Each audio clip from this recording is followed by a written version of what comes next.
Hello నమస్తే సలాం వాలేకుం మీ అందరికీ Everest masala వారవ వంటలు powered by natural refined sunflower ఆయిల్కి స్వాగతం. భలే భలే బ్రేక్ఫాస్ట్లో మనం ఈరోజు బ్రెడ్తో ఉత్తప్పం. బ్రెడ్తో ఉత్తప్పం బాగుంటుందా లేదా అని ఆలోచన కదా మీకు? ఏం లేదు, చాలా పర్ఫెక్ట్గా ఉంటుంది. కాకపోతే మనం ఇడ్లీలు చేసినా, దోశలు చేసినా, వడలు చేసినా కరెక్ట్గా ఎట్లా చేయాలో తెలుసుకుంటే మనం ఏది చేసినా చాలా బాగుంటుంది. బ్రెడ్ ఉత్తప్పం కూడా అంతే.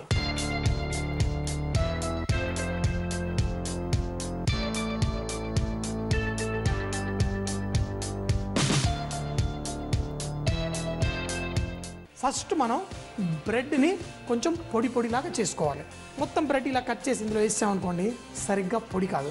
అయితే ఏం చేయాలంటే ఫస్ట్ మనం ఎడ్జెస్ ఉంటాయి కదా, ఈ బ్రౌన్గా ఉన్న ఎడ్జెస్ కొంచెం గట్టిగా ఉంటాయి. ముందు ఇవి కట్ చేసి ఇవి మిక్సీలో వేసేసి పొడి చేసేసుకుందాం. ఇది ఫస్ట్ పొడి అయిపోయిన తర్వాత, లేకపోతే మిక్సీలోనే కింద పెట్టేసుకోండి. పెట్టి ఈ వైట్ భాగం పైన వేయండి. బెస్ట్ మెథడ్ అయితే ఫస్ట్ ఇలా బ్రౌన్గా ఉన్న బ్రెడ్ ముక్కల్ని కొంచెం పొడి చేసేసి దాని తర్వాత ఈ వైట్ది కూడా వేసి పొడి చేసేసుకోవాలి. పొడి అయిపోయిన తర్వాత ఎలా కనిపిస్తుంది? మరి పొడి అయిపోయిన తర్వాత చూడండి ఇలా చక్కగా ఉండాలి. మరీ ఎక్కువ చేసేసి ఏదో ఫైన్గా పౌడర్ లాగా చేయాలనుకోవద్దు. చూడ్డానికి ఇలా మంచిగా లైట్గా ఉండాలి. బ్రెడ్ అయితే చక్కగా పొడి పొడిగా చేసేసుకున్నాం. మరి ఇది పక్కన పెట్టేసుకొని ఇప్పుడు మనం ఏం చేయాలంటే ఈ ఉత్తప్పం చేసుకోవడం కోసం ఇందులో మనం బొంబాయి రవ్వ వాడుతున్నాం. బొంబాయి రవ్వ కాకపోయినా గోధుమ రవ్వ కూడా మీరు వాడుకోవచ్చు, ఏం ప్రాబ్లం లేదు. బొంబాయి రవ్వ మిక్సీలో వేసుకుందాం. బొంబాయి రవ్వ తీసుకున్న తర్వాత దీంట్లో మనం ఏంటి పాలు పోయొచ్చు, కావాలంటే బటర్ మిల్క్ పోయొచ్చు. ఈ ఉత్తప్పం అనేది చాలా లైట్గా ఉండాలి, అంటే గట్టిగా ఉండకూడదు. అందుకని ఇందులో బటర్ మిల్క్ వేస్తే మనం తర్వాత కొంచెం సోడా వేసుకుంటాం, అందుకే లైట్గా వస్తుంది. ఇందులో బటర్ మిల్క్ అంటే మజ్జిగ, కొంచెం మజ్జిగ ఎక్కువైనా ఏం ప్రాబ్లం లేదు, వేసేసుకోండి. ఒక కప్పుడు మైదా పిండి కూడా ఇందులో వేసేసుకుందాం. కొంచెం అంతా ఇందులో ఉప్పు కూడా మిక్సీలో రన్ చేసేద్దాం. మరి ఏమవుతుంది? దీంట్లో ఉన్న బాంబే రవ్వ లేకపోతే గోధుమ రవ్వ మీరు ఏది వాడినా చక్కగా పేస్ట్ అయిపోతుంది. మంచి మన దోశ పిండి మాదిరి తయారైపోతుంది. మరీ అంత చిక్కగా ఉండకూడదు, కొంచెం పలసగా చేసుకోవాలి. ఎందుకంటే తర్వాత దీన్ని మనం బ్రెడ్తో కలిపి ఉత్తప్పం వేసుకోబోతున్నాం కాబట్టి పలసగా చేసేసుకున్నాం. మరి ఇది కూడా పక్కన పెట్టేసుకొని ఉత్తప్పం అంటే మరి ఉల్లిపాయలతో చేసుకోవచ్చు, మిక్స్ వెజిటేబుల్ చేసుకోవచ్చు, క్యారెట్ వేసుకోవచ్చు. ఎలా చేసుకున్నా మన ఉత్తప్పం తినడానికి చాలా బాగుంటుంది. అయితే ఇందులో కూడా కొంచెం ఉల్లిపాయలు, అలాగే కొత్తిమీర, పచ్చిమిరపకాయలు కారంగా ఉంటే బాగుంటుంది కదా, కొంచెం పచ్చిమిరపకాయలు, అలాగే కొంచెం కలర్ఫుల్గా కనపడడానికి టేస్ట్ కూడా బాగుంటుంది కొంచెం అంతా క్యారెట్ తురుము, ఇవన్నీ వేసి కలిపేసుకుందాం. అయితే ఇందులో కూడా చిటికెడంత, అది కూడా జస్ట్ చేసే ముందే కొంచెం ఉప్పు వేసుకోవాలి. ముందుగా కలిపేసి పెట్టామంటే దీంట్లో ఉన్న నీరంతా బయటకు వచ్చేస్తుంది. కాబట్టి చిటికెడంత ఉప్పు దీంట్లో వేసేసాను, వేసి కలిపేసుకుందాం. ఇప్పుడేంటి మనకి ఈ బటర్ మిల్క్ తోటి చేసుకున్న మిక్స్చర్ రెడీగా ఉంది. అలాగే ఈ ఉత్తప్పం పైన వేయాల్సిన మసాలా ఉల్లిపాయలు కూడా రెడీ అయిపోయినాయి. మరి ఈ ఉల్లిపాయ మసాలా రెడీ ఉంది. ఇక్కడ మన మజ్జిగతో చేసుకున్న మిక్స్చర్ కూడా రెడీ ఉంది. అయితే ఈ బ్రెడ్ క్రమ్స్ ఏదైతే ఉందో ఇందులో మనం కొంచెం అంత సోడా వేసుకుందాం. సోడా వేసుకోవడం వల్ల మన ఉత్తప్పం చాలా లైట్గా వస్తుంది. సో చిటికెడంత సోడా వేసేసి దీన్ని చక్కగా కలిపేద్దాం. ఎందుకంటే కలపకపోతే ఉత్తప్పం అంత పర్ఫెక్ట్గా రాదు. చాలామంది ఏం చేస్తారంటే ఈ బ్రెడ్ని కూడా ఇందులో వేసేసి మిక్సీ చేసేస్తారు. అలా చేయడం వల్ల మన ఉత్తప్పం గట్టిగా తినడానికి ఏదో జిడ్డు జిడ్డులాగా ఉంటుంది. అలా ఉండకుండా మంచిగా ఇట్లా తింటే నోట్లో కరిగిపోవాలంటే ఇప్పుడే మన టెక్నిక్ అవసరం వస్తుంది. ముందుగా మన పెనం వేడిగా ఉందా లేదా చూసుకుందాం.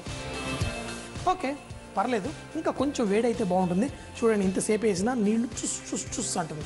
అలా కాదు, ఎంత వేడిగా ఉండాలంటే ఇలా నీళ్లు వేయగానే ఆవిరైపోవాలి అనుకుంటూ.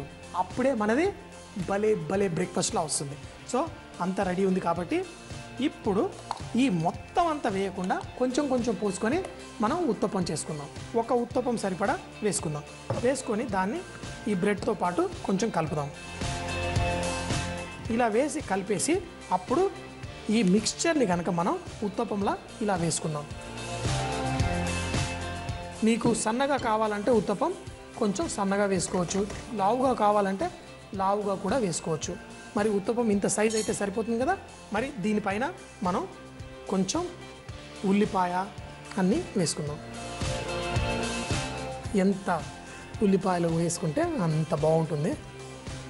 పర్ఫెక్ట్. ఇప్పుడు చూడండి ఎంత లైట్గా చిల్లుల్లా వచ్చిందో. అప్పుడే మన ఉత్తప్పం బ్రహ్మాండంగా ఉంటుంది. చూసారా, ఏ ఫర్మెంటేషన్ లేకుండా, అంటే పిండి ముందే రెడీ చేసి పెట్టుకొని చేయకపోయినా చూడడానికి ఆల్రెడీ మీకు ఇంత పర్ఫెక్ట్గా వస్తుంది. సో ఇది ఇన్స్టెంట్గా, అంటే మన దగ్గర బ్రెడ్ ఉందంటే గోధుమ పిండి మైదా పిండి మన ఇంట్లో ఎప్పుడు ఉంటుంది. అలాగే రవ్వ కూడా ఇళ్ళల్లో ఉంటుంది. మీరు మైదా పిండి అన్న వేసుకోవచ్చు, గోధుమ పిండి అన్న కూడా వేసుకోవచ్చు. వేసేసి చేసేసుకోవచ్చు. కొంతమంది నాకు మైదా పిండి నాకు వాడాలని లేదనుకున్న వాళ్ళు గోధుమ పిండి కూడా వేసి చేసుకోవచ్చు. మరి వేసేసిన తర్వాత మరి స్టీమ్లో మంచి కుక్ అవ్వడం కోసం ఇలా మూత పెట్టేసామనుకోండి, అప్పుడు అందులో ఉన్న ఆవిరితోటి పైన కూడా చక్కగా కుక్ అవుతుంది. అయినా కానీ 2 పక్కల కుక్ చేస్తాను. మరి కుక్ అవనిద్దామా. మంచిగా కుక్ అయిన తర్వాత 2 పక్కల కుక్ చేసుకుందాం. ఇలా చేసేసి ఇప్పుడు మాత్రం మనం ఇది పెట్టకూడదు. ఎందుకు? ఇది పెట్టేస్తే ఈ క్రిస్పీనెస్ అనేది పోయి సాఫ్ట్ అయిపోతుంది. ఇప్పుడు ఉల్లిపాయలు కొంచెం కలర్ వస్తే అప్పుడే దాంట్లో ఉన్న ఆ సువాసన బయటకు వచ్చి టేస్ట్ బాగుంటుంది. చాలామంది ఏం చేస్తారంటే ఇలా పచ్చిగా తీసేస్తారు. అలా కాకుండా కొంచెం కలర్ వచ్చేంత వరకు మనం కుక్ చేసుకుందాం. మన ఉత్తప్పం ఎలా వచ్చిందో చూద్దామా. ఎంత పర్ఫెక్ట్గా, ఎంత ఈజీగా, ఎంత ఆవలీలుగా చేసానో. ఇలా లాగితే కూడా చూడండి ఎంత సాఫ్ట్గా కూడా ఉందో. అంటే ఒక సైడ్ ఏమో క్రిస్పీగా, ఇంకో సైడ్ ఏమో మంచిగా. సో ఇలాంటి బ్రేక్ఫాస్ట్లు మీరు ఇంట్లో ఎన్నెన్నో చేసుకోవచ్చు. చేసుకునే దాంట్లో ఒక చిన్న టెక్నిక్ ఉంటుంది. ఆ టెక్నిక్ కనుక మీరు అర్థం చేసుకుంటే మన బ్రేక్ఫాస్ట్ ఎలా ఉంటుంది, భలే బ్రేక్ఫాస్ట్లా ఉంటుంది. సో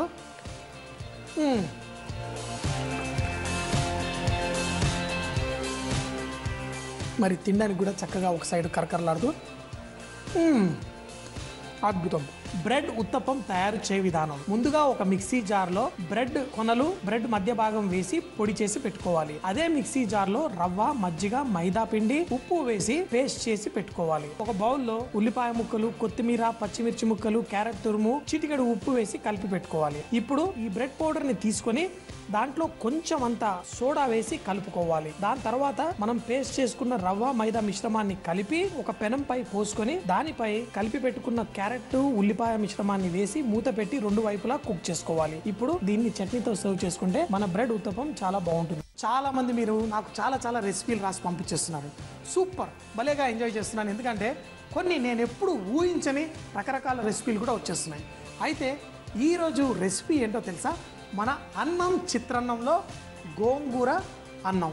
అయితే ఇది లక్ష్మి గారు విశాఖపట్నం నుంచి పంపించారు. దీంట్లో ఒక చిన్న మార్పు చేశాను. ఏం లేదండి, ఒకప్పుడు నేను మెడ్రాస్లో ఉన్నప్పుడు అక్కడ గోంగూర అన్నంతో వాళ్ళు అరటికాయ కూడా వేసి చేశారు. మరి ఈ రెసిపీలో ఒక్క అరటికాయ వేసి నేను చేసి చూపిస్తున్నాను.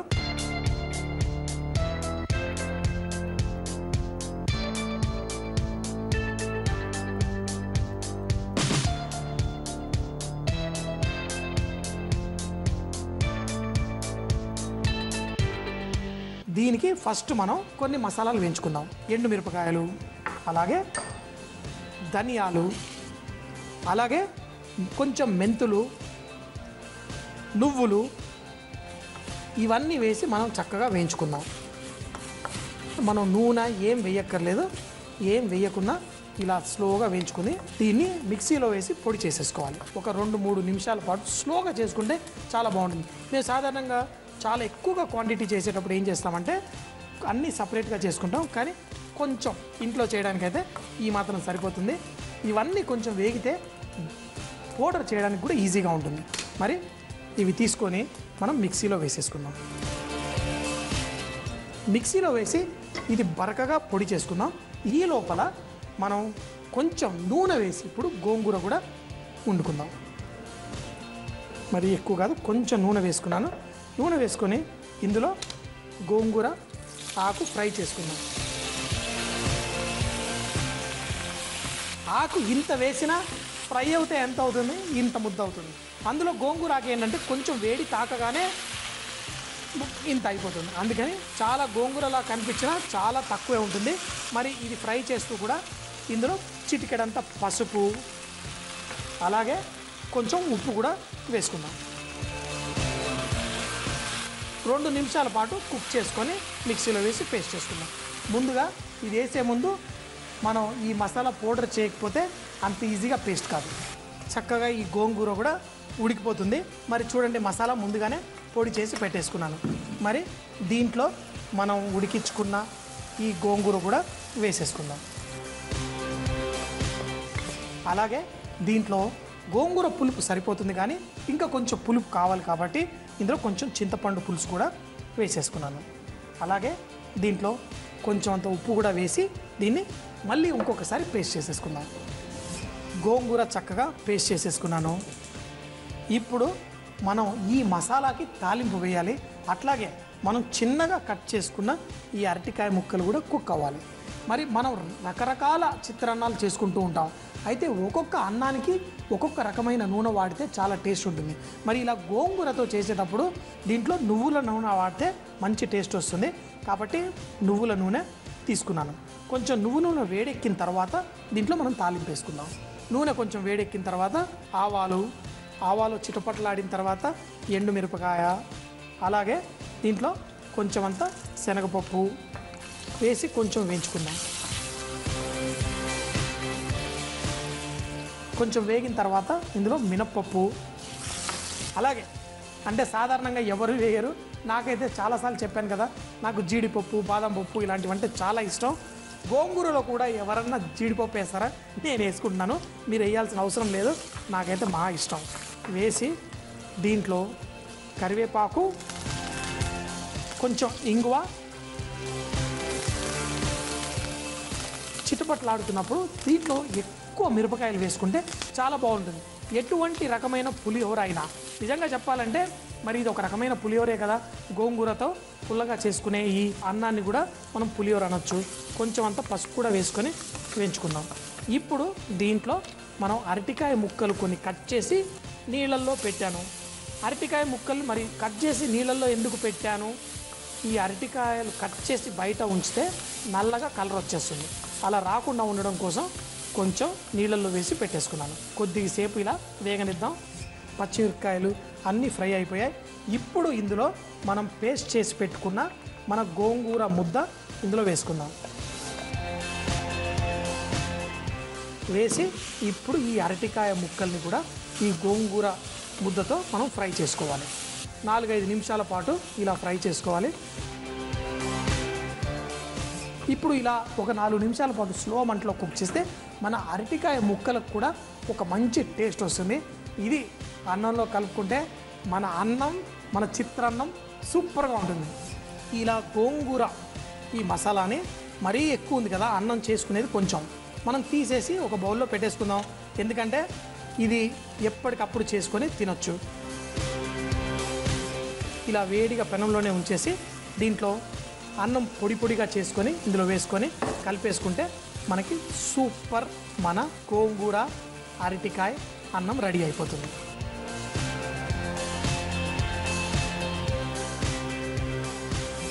మన ఈ అరటికాయ చిత్రాన్నం రెడీ అయిపోయింది.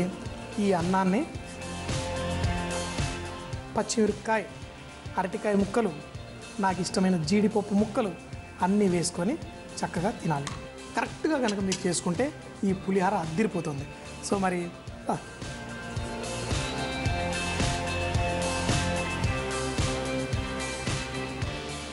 చెప్పాను కదా, ఆ జీడిపప్పు వేసుకుంటే టేస్ట్ మరింత పెరిగింది. దాంట్లో అరటికాయ ముక్కలు కూడా తాకుతుండే దాని టేస్ట్ మరింత పెరిగింది. మరి నవ్వుతూ తింటే ఈ టేస్ట్ ఇంకా అద్భుతంగా పెరిగిపోతుంది. మీరు కూడా ఎంజాయ్ చేయండి. ఏదైనా కానీ ఎంజాయ్ చేస్తేనే మనకి సూపర్. గోంగూర అరటికాయ అన్నం తయారు చేయ విధానం. ముందుగా ఒక ప్యాన్ వేడి చేసి అందులో ఎండుమిరపకాయలు, ధనియాలు, మెంతులు, నువ్వులు వేసి వేయించుకొని బరకగా పొడి చేసి పెట్టుకోవాలి. అదే ప్యాన్ లో నూనె వేడి చేసి గోంగూర, పసుపు, ఉప్పు వేసి వేయించుకోవాలి. బరకగా చేసుకున్న నువ్వుల పొడిలో వేసి చింతపండు రసం కూడా వేసి పేస్ట్ లాగా చేసి పెట్టుకోవాలి. ఒక ప్యాన్ లో నువ్వుల నూనె వేడి చేసి ఆవాలు, ఎండుమిరపకాయలు, శనగపప్పు, మినపప్పు, జీడిపప్పు, కరివేపాకు, ఇంగువ, పచ్చిమిర్చి ముక్కలు వేసి పసుపు వేసి వేయించి అరటికాయ ముక్కలు కూడా వేసి 2-3 నిమిషాల పాటు వేయించుకోవాలి. ఇప్పుడు ఇందులో మనం ముందుగా చేసి పెట్టుకున్న గోంగూర పేస్ట్ వేసి కలిపి అన్నం వేసి కలిపి వేడివేడిగా తింటే చాలా టేస్టీగా ఉంటుంది. రకరకాల కూరగాయలతో మనం చట్నీలు చేసుకున్నాం. మరి ఈరోజు నేను చేయబోయేది పప్పడికాయతో చట్నీ.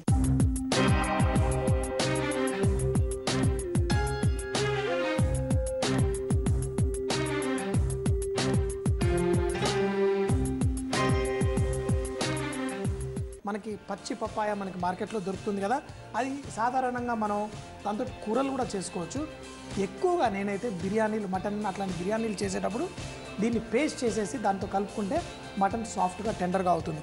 మరి ఈ కచ్చి పప్పాయని చిన్న చిన్న ముక్కలుగా కోసుకొని ఇది మనం మిక్సీలో వేసేసుకుందాం. అయితే ఇందులో మనం ఏ మంట లేకుండా చేసే ఈ కచ్చా పచ్చా చట్నీయే ఈ పప్పాయ చట్నీ. మరి దీంట్లో ఇలాగే కొంచెం వెల్లుల్లి రబ్బలు, అలాగే పచ్చిమిరపకాయలు, కొంచెం అల్లం, కొంచెం జీలకర్ర ఫస్ట్ వేసి కచ్చా పచ్చాగా గ్రైండ్ చేసుకోవాలి. ఎక్కువగా గ్రైండ్ చేస్తారంటే నీళ్లు బయటకు వచ్చేస్తాయి, బాగోదు. కొంచెం కచ్చా పచ్చాగా మిక్సీలో గ్రైండ్ చేసుకుందాం. ఇందులో ఈ పప్పుడు పండు ఇది మిక్సీలో వేసేసి అంతా ఇలా కచ్చా పచ్చాగా చూడండి, కొంచెం పెద్ద పెద్ద ముక్కలు తగిలినా పర్లేదు, ఓకేనా? ఇలా చేసి ముందుగా మరి దీంట్లో మిగతా ఇంగ్రీడియంట్స్ అన్నీ వేసేసుకోవడం. మరి ఫస్ట్గా కొంచెం ఉప్పు, అలాగే కొంచెం కారం. మరి ఈ పప్పడి పండులో ఎలా ఉంటుందంటే కొంచెం బర్నింగ్ సెన్సేషన్ ఇచ్చే క్వాలిటీస్ ఉంటాయి. దాన్ని కట్ చేయడం కోసం మనం దీంట్లో వెనిగరు, అలాగే నిమ్మరసం, ఇవి కొంచెం పులుపునే ఇవ్వడం కాకుండా దీన్ని మైల్డ్ చేసేస్తుంది అన్నమాట. తినేటప్పుడు మనకి సూపర్ టేస్టీగా అనిపిస్తుంది. అయితే వెనిగరు, ఈ నిమ్మరసం ఇంత వేసిన తర్వాత మరి దాంట్లో కొంచెం అంత తీపిదనం కూడా వేయాలి. సో ఇప్పుడు దీంట్లో కొంచెం అంత పంచదార, అలాగే మరి ఈ పప్పడి పండులో ఒక మంచి ఇంగ్రీడియంట్ ఏంటి అంటే పల్లీలు. మనం రోస్ట్ చేసుకొని కొంచెం పొడి చేసి పక్కన పెట్టుకుందాం. మరి బాగా ఎక్కువగా పొడి చేయొద్దు, కొంచెం రఫ్గా. మరి దీంట్లో మనం చింతపండు పులుసు కానీ మనకి ఈ స్వీట్ చట్నీ అలా ఉంటుంది కదా, అలాంటిది కూడా ఇందులో వేసేసుకోవచ్చు. ఇప్పుడు ఇవన్నీ మంచిగా కలిపేసుకుందాం.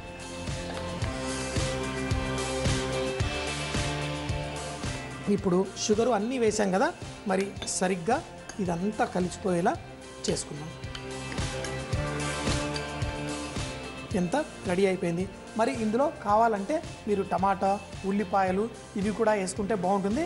మరీ ఎక్కువ వేయకండి, కొంచెం టమాటా, అలాగే కొంచెం సన్నగా తరిగిన ఉల్లిపాయలు, కొంచెం కొత్తిమీర వేసి అది కూడా కలిపేసి పెట్టుకుందాం. మరి లాస్ట్లో తినే ముందు మాత్రం దీంట్లో ఈ పల్లీలు ఏవైతే రోస్ట్ చేసుకొని పొడి చేసి పెట్టుకున్నామో ఈ పల్లీలు కూడా ఇందులో ఇలా వేసేసి ఇప్పుడు మనం దీన్ని ఒక చక్కటి చట్నీలా సర్వ్ చేసుకుంటే భలే బాగుంటుంది. అయితే ఇలాంటి చట్నీ మనం యూజువల్గా మన రొట్టెలతోటి వాటితోటి తింటే చాలా బాగుంటుంది. ఇది జొన్న రొట్టె, ఈ సజ్జలు ఇలాంటి రొట్టెలతో కూడా చాలా బాగుంటుంది. ఇవన్నీ పర్ఫెక్ట్గా రెడీ అయిపోయింది. ఇప్పుడు టేస్ట్ చేసి చూద్దాం.